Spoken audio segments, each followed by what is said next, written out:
Welcome, ladies and gentlemen, to this community showdown. Today, my friends, we have a matchup between the Greenskins and the Dwarves, Leech Lord versus Tim the Wilder. Now, this is quite a fun one. The Greenskin player is making an attempt at a bounty on Total Tavern, which is the Green Biscuit. So basically, you have to win with, I think, at least 3 Pump Wagons and Grom the Paunch, which normally would be pretty bad in most matchups, but against the Dwarves, it actually isn't terrible, right? The Pump Wagons themselves are kind of like Walmart chariots. They work a little bit differently. Like Pump Wagons can do slightly better in sustained combat than chariots, but generally are pretty janky units. But let's see if he can get his bounty and get his unique avatar, which if he is able to get it, it's going to be a Fred Durst wearing a Grom the Paunch's helmet. So battle lines here. Orc Boys into the Sunset, Orc Boys and Savage Orcs. Oh, interesting choice of Savage Orcs against Dwarfs, but yeah, just throwing bodies there. And, honestly, you can go Black Orcs, but in my experience, if you go Black Orcs against Dwarves, a good Dwarf player is going to be able to focus them down with a combination of shooting and or, in this case, it would be gyrocopter bombardments, but I still don't think Black Orcs are a bad choice.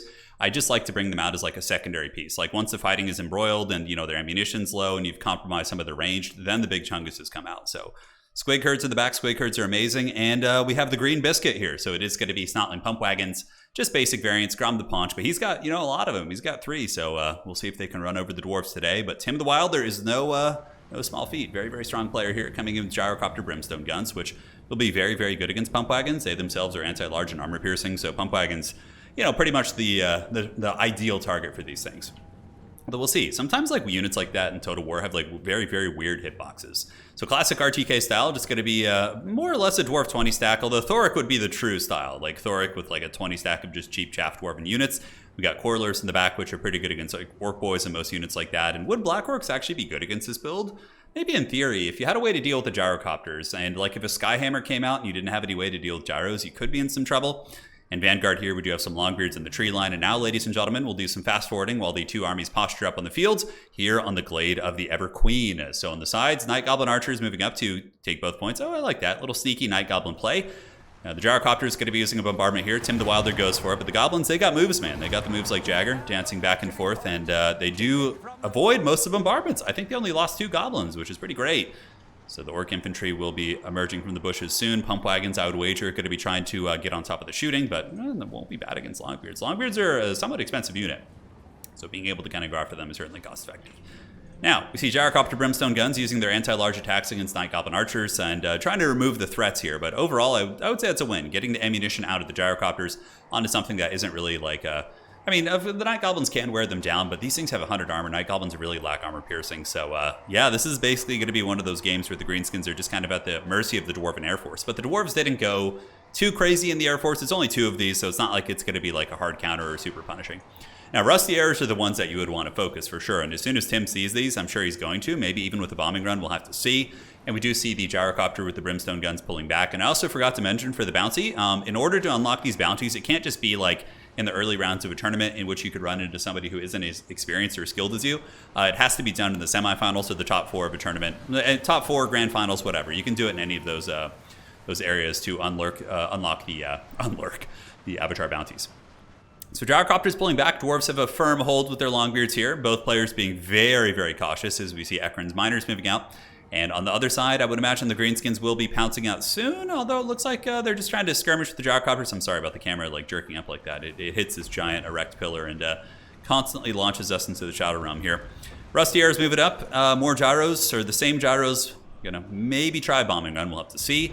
Longbeard's going to be trying to get back, and now it looks like the Greenskins are going to be doing kind of a 2-pronged push, so this is what's been going on. They've been assembling a Doom Legion over here, so Squig Herds, Orc Boys, backed up by more Orc Boys and more Orc Boys. Orc Shaman in the back is going to be the caster, and he has Foot of Gork, which isn't terrible, and also we see another Greenskin ambush coming from the mountains. I feel like it's like a campaign battle. It's like, my lord, the Greenskin ambush comes from the west.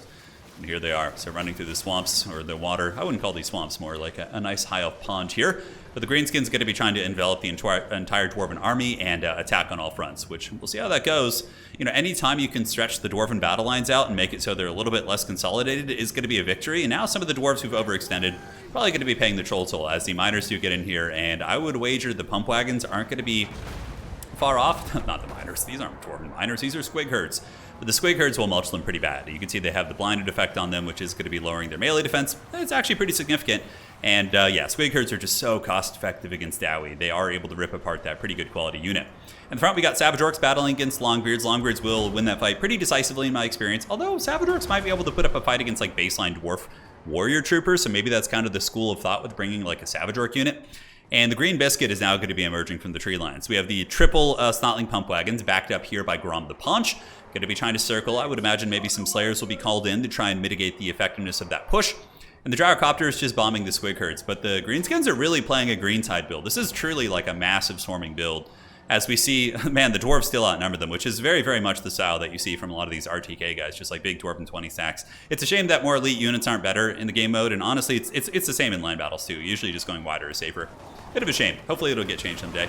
Pump wagons run through, and yeah, man, they're doing some good work. They do have a nice little charge bonus for infantry, like I said, and they get some nice impact damage against that first unit of Dwarves. You can see they immediately go down to about 80%, give or take. But the pump wagon's going to be refreshing their charges, bouncing about. Squig herd saturated in the front line with Savage Orcs, and it is going to be Savage Orcs against Dwarf Warriors, which Dwarf Warriors do have not the best stats in the world, but they do have high enough melee defense to mitigate the effectiveness of a Savage Orc. I can't help but think a Dwarf Warrior would win that fight, but when stacked with a Squig herd like you're seeing right here, that could be a little bit different. Grom the Paunching Company fighting on the low ground. We do get the Snotling Pump Wagons just rolling over the Dwarf Warriors here as Grom the Paunch disrupts the Miners with blasting charges, which is quite cost effective. And the Greenskins have flipped that objective while the assault on the north.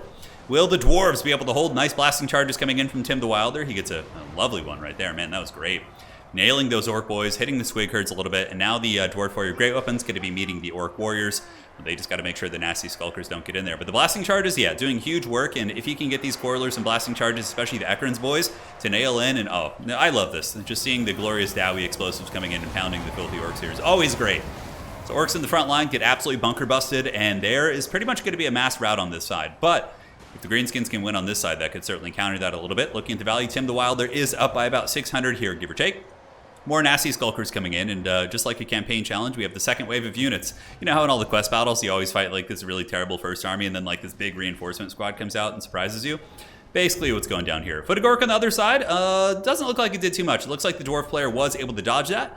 But Grom the Paunch and the Pump Wagon still causing quite a bit of havoc. And Grom is actually a good choice against Dwarves. He's very, very hard to snipe. Though he lacks armor piercing, I still like him as a disruption piece. If there's anything you need to shut down, you just send that bad boy in. Durkit Squig Hopper's going to be very nice here. Anti-infantry, AP, I know I'm saying that a lot, but there's a reason why. It's very, very good against Dwarves as they continue to saturate through and cause tons of disruption. Dwarven Slayers are on the way in, so Slayers, of course, will counter Squig Hoppers, or at least be able to fend them off. But if the Greenskin player can get Savage Orcs and any sort of an infantry piece fighting Slayers, that's a huge, huge win. Grom's still causing disruption here against some Longbeards, and that's worth it for him, just to farm some good quality infantry.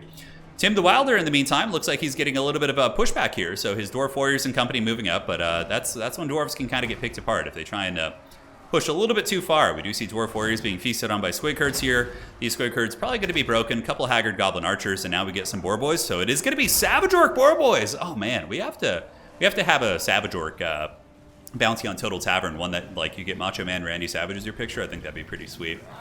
But the Hogs are going to be moving in. As Savage Orc Boar Boys, of course, will do a ton of damage against these type of units. They're basically glass cannons, low armor, terrible melee defense, but if they can isolate and find beat up units with the power of the Waaagh, they'll certainly be able to do some big work, as Nasty Skulkers proving to be a very cost-effective unit, especially when teamed up with Squigs as well.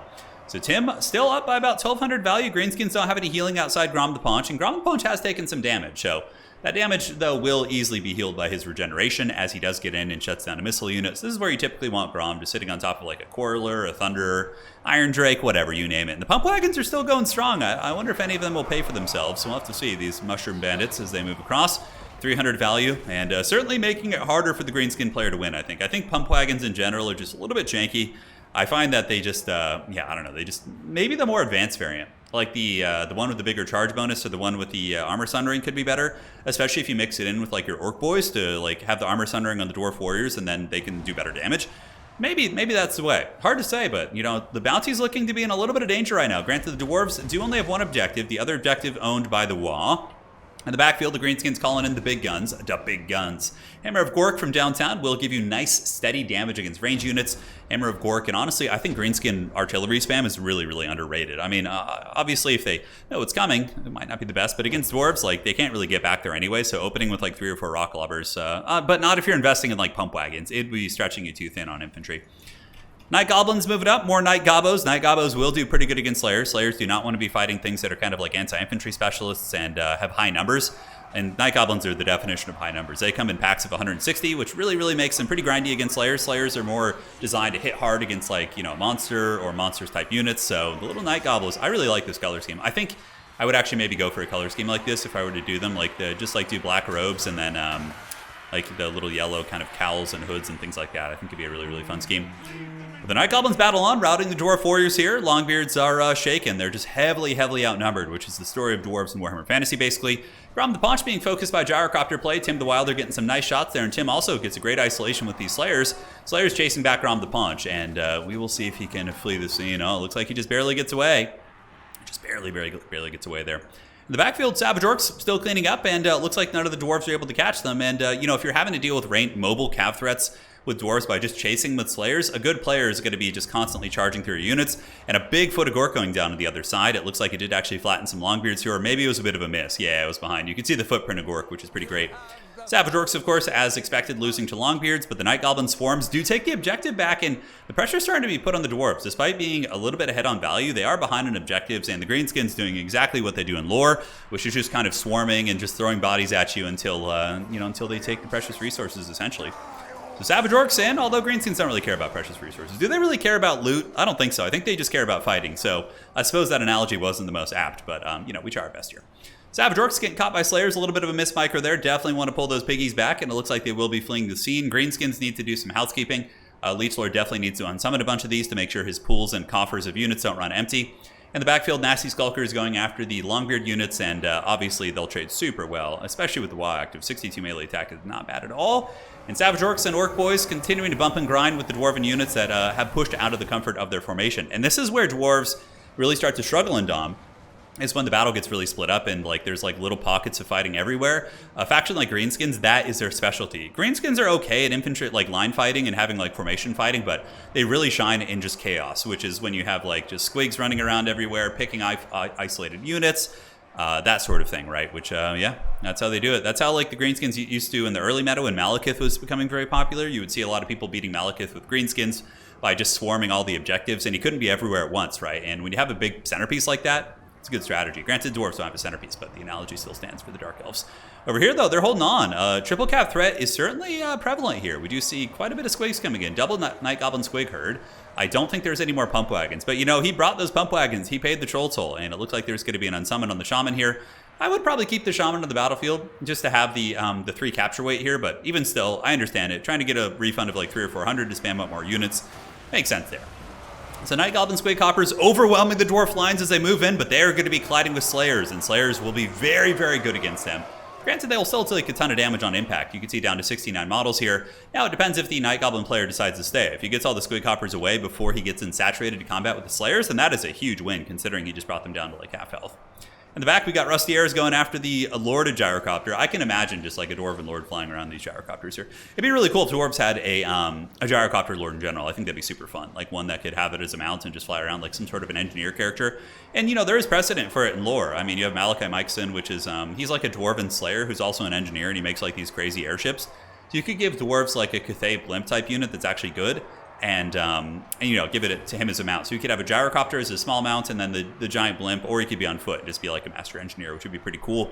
But the Greenskins really strangleholding the objectives, and it looks like right now, yeah, they got those objectives on lock, and they're going to be passing the Dwarves here. They got a triple cap in Dwarves, much like Cathay, although I would say better than Cathay. They're not the best at getting objectives back. They're better than Cathay, though, in the sense that Dwarves have more damage output. Like, Dwarven infantry just, in general, like Longbeard Slayers, they can punch through and, like, you know, take a position. Whereas Jade Warriors are just, like, absolute potatoes. They just do no damage whatsoever. Nasty Skulkers moving into Slayers here are going to be cost-effective, and look at that. He's going for the green BIZKIT even more. Pump Wagon's on the way out, and they got 400 value in their first life, and now they're going to see if they can rectify their failures and get a little bit more damage here. As we do see the Goblin Hordes past the Dwarves, and the Dwarves look like they're trying to slowly get some points back. We got Longbeards and Dwarf Warriors moving in. But the squigs are waiting for them, and the squigs will feast. Let the squigs feast indeed. A lot of greenskins all over the battlefield. I would wager some of these will be unsummoned. Do the dwarves have this one unlocked, though, is the question. I don't know. It's going to be a little bit scary. Slayers intercepting the Savage Orc Boar Boys that were moving in. So nice intercept there by Tim the Wilder. But Leechlord with a very nice maneuver. He sees it. He comes up and around. And we'll be trying to find a way to just plow into the infantry as the rallying goblins come back. You think you have them routed, but the orcs, they just keep coming. And they might be able to get this objective back, as I would wager the capture weight's going to start flipping. Yeah, it is. And they do not have much time, guys. This is really the fourth quarter of the game, and we see the goblin hordes just running all over the place. Goblin Squig Hoppers here running down these miners with blasting charges, and really, really good for just isolating these units, right? Like a Dwarf Warrior here, get the Squig Hoppers to rear charge them, and boom, they're going to be at like 40% even if they win it. Super cost effective considering it's like a really beat tattered unit, right? So no way the Dwarves are going to get this objective back. This one looks like it's going to flip, and we do see the Greenskins are now only down by 300 value, which means actually that they're ahead. Considering the amount of healing that we had on Grom the Paunch over the course of the game, their value is actually probably ahead of the Dwarves, which is really not good. And the Dwarves don't really have like a character like Thoric who can like anchor a point and carry it. You know, that's what kind of one of the downsides of going for like a non-lord type army. I just think Thoric is so good. Granted, the Gyrocopter stuff was fun. I really hope they change it in Domination so your lord is your lord no matter where he is. I kind of feel as if they should just make your lord be mandatory in your starting army. It's just kind of stupid. I really don't like that. It was kind of fun at first to be able to bring like a caster as your lord and just have like some like, you know, headcanon about that, but overall, I'm not the biggest enjoyer of it these days. Savage Orcs going to be charging into the miners with blasting charges back here. Here they come. The Wild Hogs. They've been summoned once more from the deep. So going to get blasting charge, which will do a ton of damage, but the pigs move in. And they don't take too many casualties, actually. Blasting charges, of course, better against higher model count units. And these guys going to get wrecked. And with that, the dwarves tap out. GG, well played. The bounty has been unlocked. The green biscuit is here. So if you guys go to Total Tavern, look up Leechlord on the leaderboard. You will see he has his Fred Durst. As a matter of fact, I'll show you right now. We can go take a look at that. So GG, well played. Really fun. Pump Wagons didn't do that good, but you know, he paid the price and he worked through it. He brought some bad units and was still able to get a W, which is pretty impressive. And he also brought some really cool stuff. Like, I love the Savage Orc Cav. Really good squig play. Tim had who did he have in reserve? Yeah, it looks like just a classic Dwarven army. Very, very standard stuff. I mean, maybe Thoric would be the only thing that would be more standard than like Gyrocopter. So GG, well played. We'll see you in just a second. Let's take a look at the bounty. All right, guys, here's the bounty right here. So if you zoom in on the left, you can see we got the Fred Durst. So it's Fred Durst with Grom the Paunch's helmet. So I think that's probably one of the cooler bounties. So shout out to Leechlord for that. That's going to be his forever. Now, as far as the bounties go, the ones that are highlighted have been unlocked. So we still have a handful to go.